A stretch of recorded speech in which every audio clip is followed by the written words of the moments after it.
Hello everyone, welcome to our webinar. My name is Andrew Townsend. I'm an e-learning evangelist here with eLearning Brothers. Today we're going to be talking about 5 Lectora tips that we're sure you're going to love. This webinar is being recorded. We'll get it out to everyone that registered shortly after the webinar. We'll also be posting it on our website later in the week or early next week. We have Andrew Vass, our lead developer, with us today. Thanks for joining us, Andrew. We're glad to have you with us and excited to hear about these Lectora tips. If you guys have questions during the webinar, we'll be ready to answer your questions in the questions panel, or during the webinar, I'll try to bring these up to Andrew as he can answer them. If we don't get to your question, we will do our best to continue the conversation in the webinar recap when we post it on our blog. Just so you know, one of the things we like to do after the webinar is try to follow up as soon as possible. Sometimes it's just to get feedback. Most of the time, we would like to touch base and find out if anyone needs some one-on-one clarification about webinar topics after the fact. All right.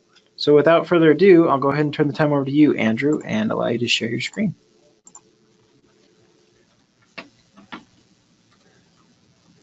All right, thanks Andrew, and thanks everyone for joining today. I'm excited to share some of my favorite Lectora tips with you guys, and these are some tips that have really helped myself and my team as well optimize our development and really get deep into what Lectora can do.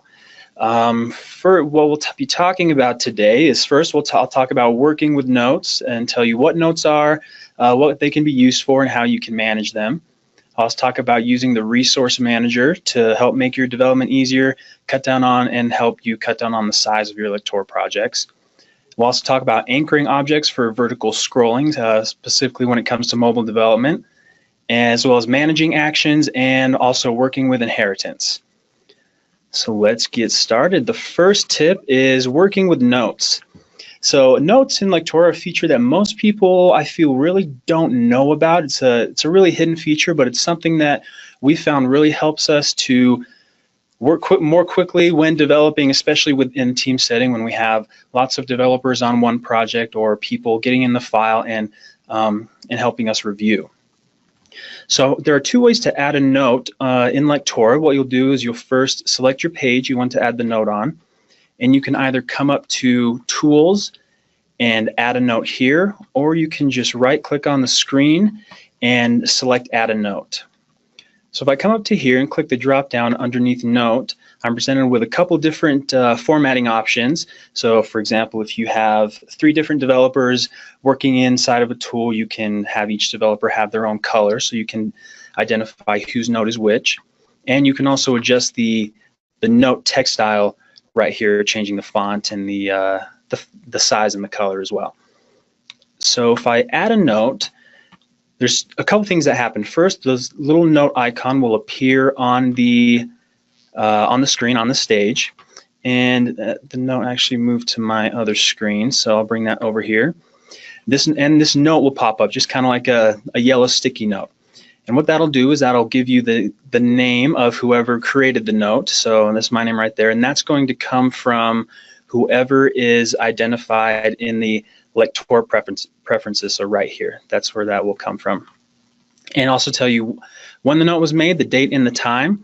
And in here you can add any text you would need to. So for example, if I wanted a developer to pay attention to this page, I just come select that, and then I can close the note right there, and if I want to reopen it, just double click and it'll pop back up for you.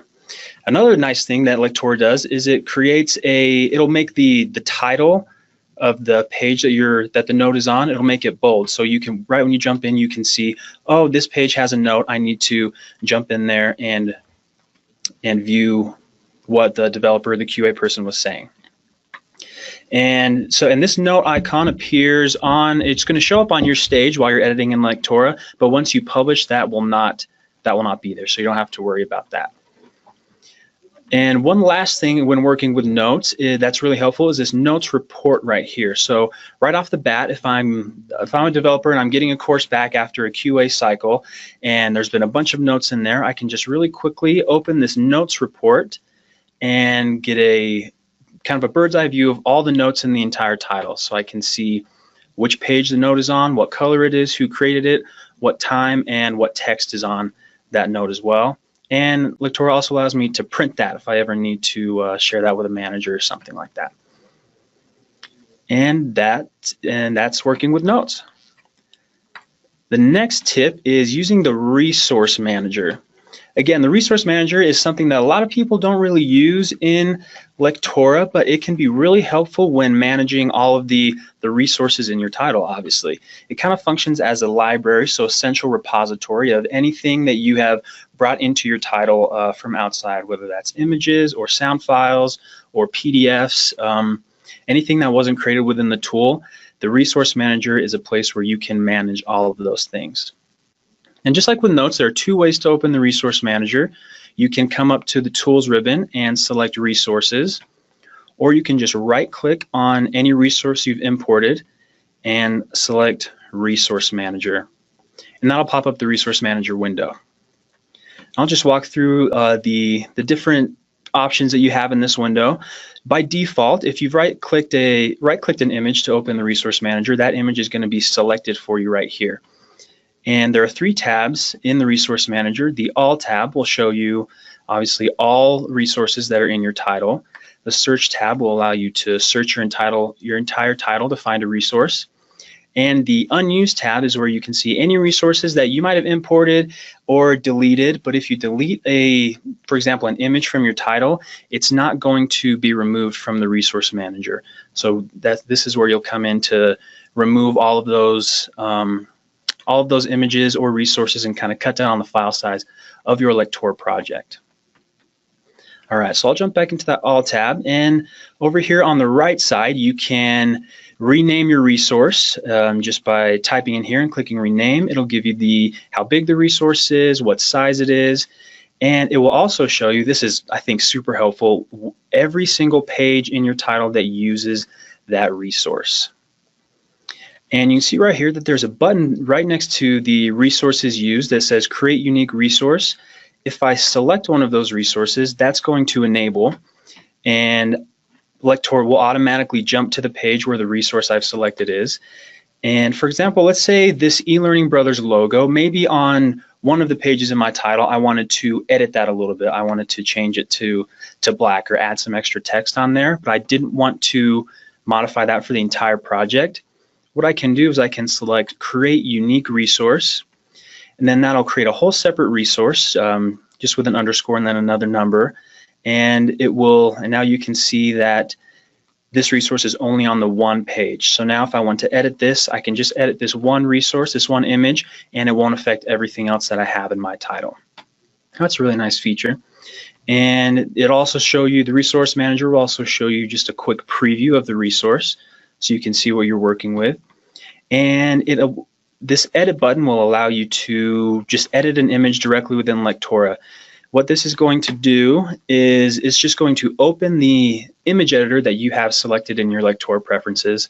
If you're using Lectora 17 Inspire, which I'm using right now, the latest version, it's going to pop up in Snagit. And I won't go into a lot of detail with the editor, but it allows you to do pretty much whatever you need to. You can recolor, you can crop, you can change the size. There's a ton of options for editing in the Snagit window. And then once you save that, it would populate in your Lectora title. And that's the resource manager.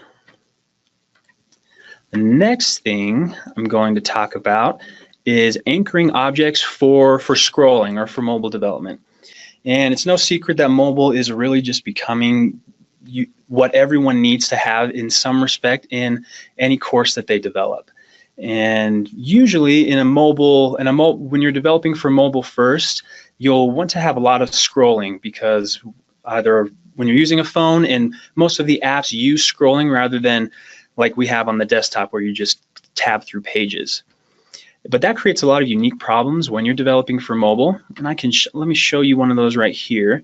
So I have a responsive title open. If I open the phone portrait view, and I'll zoom out a little bit right here.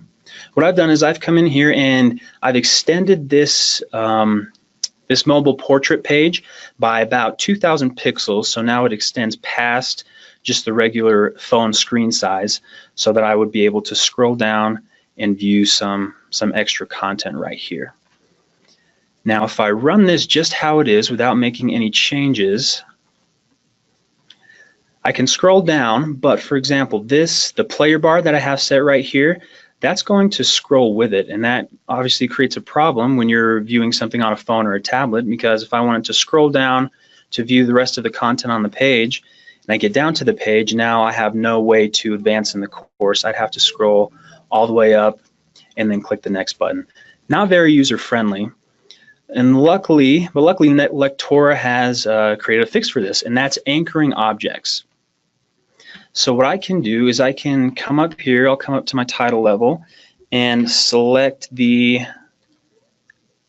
player bar and the next and previous button that I've created. And if I come up to the position and size tab, I can select anchor position. And now what that's going to do is that's going to make it so this rectangle and these two buttons, when I scroll, they're not going to move. They're going to stay right there, so that I'll always have access to that player, even if I'm scrolling past it, scrolling past the normal screen real estate on a mobile view. So let's see, now that I've done that, how that looks. So now once I scroll here, that player bar and those buttons will stay there, so I will always have access to that player no matter where I've scrolled to on the screen. And the most common use for that is for the anchor position is a player, so title bar or any buttons that you have that you want to be visible for the whole project.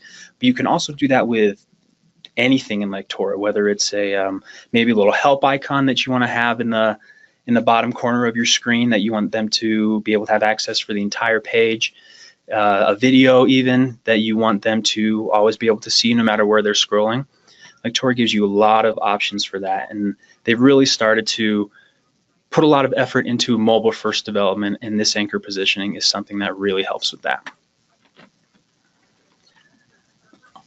Okay, now moving on to managing actions. So actions in Lectora, actions are really the bread and butter of every authoring tool, especially Lectora. And a lot of times when you're developing a course or an interaction, you can have there's so many actions that you can import in there. I remember one time I was developing a course and we ended up having 500 actions just on one single page of this interaction. And when you get to that number, it becomes really hard to manage all of those things, especially if one action breaks and you need to troubleshoot. It's really hard to have to go through and select every single action to figure out where your problem is. So what I've done is I've just imported one of the interactions that we have in one of our integrity sales system courses in our new customizable courseware. This is just a quick click to reveal interaction about Maslow's hierarchy of needs. So if I can just preview this for you really quick. It's a fairly simple interaction. I can see that this button is enabled and all these other buttons are disabled. And when I click this one, some states will change and a button will enable, and I can now go through and click the entire pyramid, and I can also go backwards and click the previous buttons in the pyramid. And this, when you're just looking at it and clicking through it as a user, it doesn't look like there's a whole lot of interaction or functionality behind it. There's actually a ton of actions that we've used to create this interaction, and that can be, and like I said before, those can be really hard to manage. So let me show you, just for example, one of these buttons here. You can see that this has about like 15 to 20 actions just on this one button, and we have 5 of those buttons on this particular slide, as well as a few action groups right here with 5 actions that are resetting the slide as we're clicking the buttons. So that's a lot of actions on one page to have to manage. And like I said, for example, if something breaks and you can't really figure out what's going on, it's really cumbersome to have to come in here, select an action, click the actions window, and try to find where, and just click through the actions and try to find where that action broke. So that's when I like to use the action pane. Now there are 2 ways to open the action pane or the action manager in Lectora, either from this actions window right here or from the view window right here. I can select this action pane right here. And when I open that up, what that's going to do is just pop up this window right below my stage that's going to show me all of the actions for every either group or object that I have selected. So if I come back down to one of these buttons on the pyramid, it's going to populate with every single action that is firing on that button.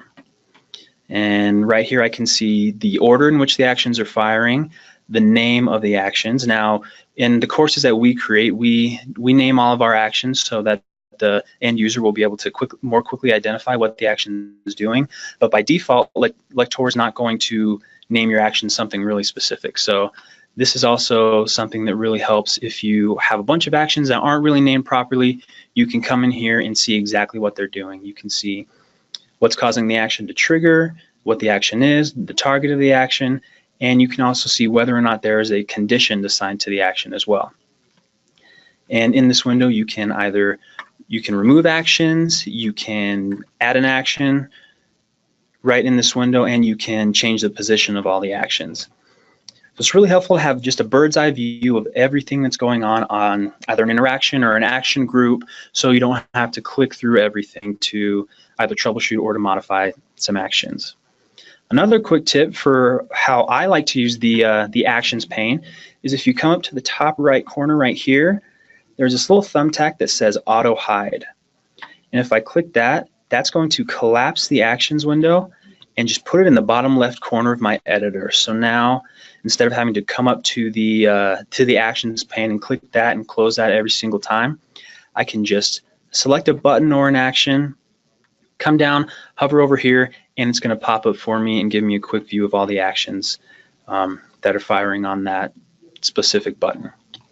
That's something that I've found has been really helpful, especially when you're working with a course with a bunch of different slides or even just one interaction with a bunch of different buttons or a bunch of different actions.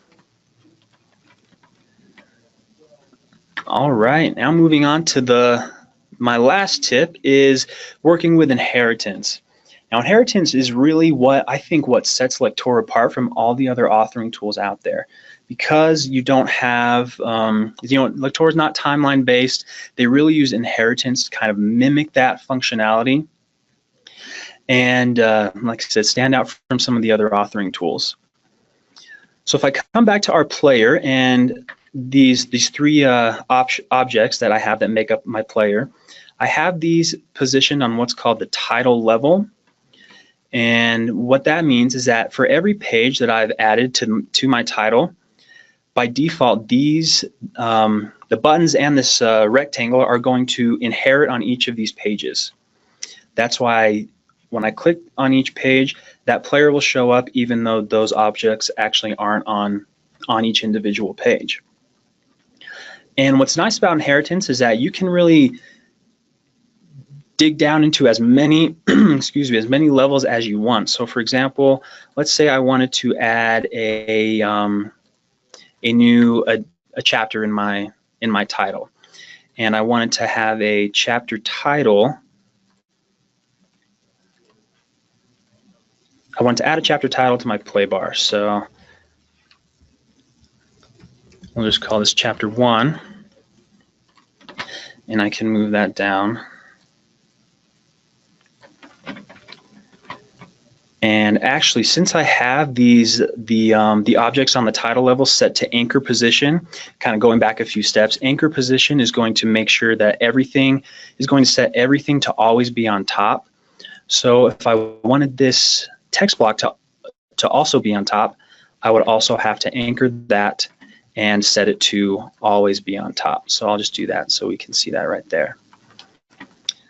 So going back to inheritance, now that I've added this chapter title right here, that's now going to display on every single page that I've added to this chapter,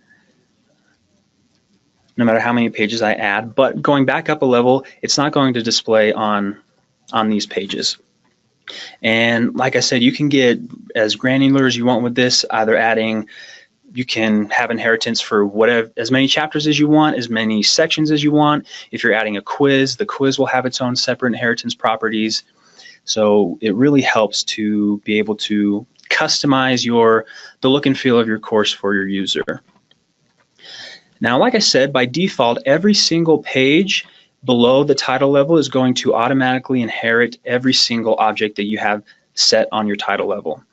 But there may be some instances where you don't want every single object up here to show up on every single page. So let's see, for example, if I delete this chapter right here, now this inheritance page is now the last page in my course, so I probably don't want the next button to be available because that's not going to be doing anything anymore. And there's a couple ways to do that in Lectora. Something that I've seen quite a bit is developers will just create an action that hides that next button when the page is shown. And that will work, but it can get pretty cumbersome with all of those actions, and also you're not going to see, you won't have the what you see is what you get feel with the player anymore. Those buttons are still going to be there, but when I run it, that next button is going to disappear. So what I like to do, question? Yeah, we've got one question. Can you increment the chapter number? Increment the chapter. Yeah, you can do that with some variables. We actually have a tutorial video about that on our website that kind of gets a little bit more involved with variables, but it is possible to do that with using a variable just instead of typing text into the chapter. Any other questions? Okay. All right. So for example, if I wanted to hide this next button without having to use an advanced action or an action, I'm going to delete this action. I can select my page, come up to the Properties pane, and select this Inherit Settings button. And this will pop up a window that will show me every single object. So on the left side right here in the inherited column, it will show me every single object that is on the title level right here. And like I said before, by default, it's going to inherit all objects from the parent or the title level. I can select this drop down and I can either change that to inherit no objects from the parent or specific objects. And if I have specific objects selected, I can now move these objects back and forth and choose which objects that I want to inherit and which ones I want to exclude. So for the purpose of the last page in our title, I'm going to keep the previous and the player bar, but I'm going to exclude the next button. And then once I click OK, that's now going to disappear from this page, and it'll disappear from the editor as well as when you publish or when you preview, but it's still going to be shown on all of these other pages. And you can also see a quick way to see if something's being inherited on a page and if something isn't, is you can just take a look at this inherit icon, and now you can see that one of these squares is now grayed out, whereas if I selected all objects from parents, all of those squares would be filled in. All right, and that's a quick that was a quick how-to for inheritance, and those are my 5 tips for Lectora. Any questions? No additional questions that have come in. You mentioned with the chapter number and other information, we do have a Lectora blog, right? What kind of things can be expected to find on the Lectora blog, and what's the difference between that and our support page? So yeah, that's a great question. Our support page is going to deal mostly with how to use our specific templates, whereas our blog is going to be just a general overview of tips and tricks that will be more geared to maybe something that you're creating, or maybe a guest blogger might write about a new feature for Lectora or something like that. So there's really something for everyone on our site. So if you're looking for more of that information, you can go to elearningbrothers.com. And then there's a drop down that has blogs as an option, and just click on that. There's also a section for just Lectora users. If you want to go and see just Lectora blogs, you can there. You can also go to support.elearningbrothers.com and learn more about the tools and the assets and templates that we have for Lectora. Yeah, so if you guys want to see those, like I said, I'll get these out to you in an email. With the recording, as well as links to support, as well as the blog, and it'll be great for you to look and see if those questions are answered there. Thanks for doing this webinar with us, Andrew. We're super glad to have you here, and don't forget to come back for more webinars in the future. Thanks, everybody. We'll see you next time. Thanks.